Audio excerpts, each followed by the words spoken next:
So, in 2005, W signed the Energy Policy Act of 2005. The act came at a time when America was seemingly being squeezed for fossil fuels, gas and crude oil were skyrocketing in price, and supplies were dwindling and shortages started to become a reality. And the main purpose of the energy policy was to promote energy production on U.S. soil, whether that be through tax cuts, tax breaks, tax incentives. This act was signed for Americans to start producing more energy. There was an increase of federal lands to increase drilling activities, electric transmission lines, gas pipelines, along with the funding for 6 new nuclear power plants. This doesn't sound too green, now does it? But don't worry, W has something for all of us tree huggers out there.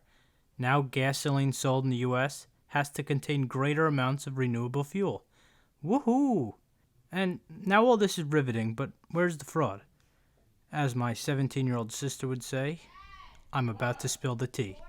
So under the new renewable fuel standards, existing oil companies were faced with an ultimatum. They can either produce a certain amount of renewable fuel themselves, or, and here comes the good part, they can buy credit from producers who are already making this renewable fuel. These credits are called Renewable Identification Numbers, or RINs. These RINs represent a certain volume of biodiesel that has been produced from certain oils that are being repurposed.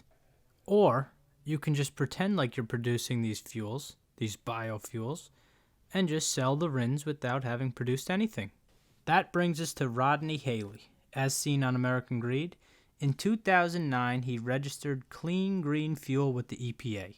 All he had to do was tell them he was collecting cooking oil from restaurants, and guess what?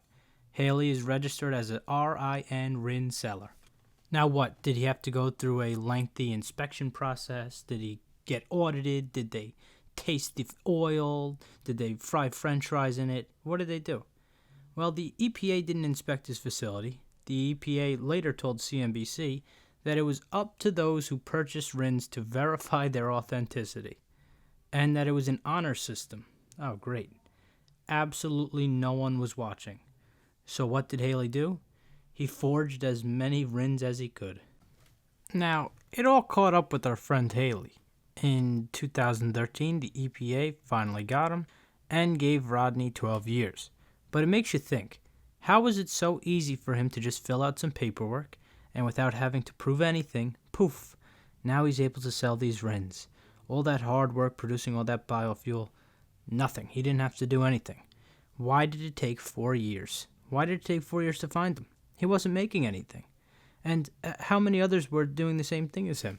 Just forging RINs. Also, it just goes to show that the people buying RINs don't really care. They don't.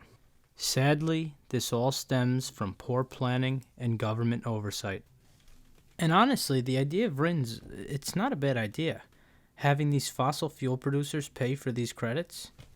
But who knows how many gallons of renewable fuel RINs actually help make? Well, we may never know.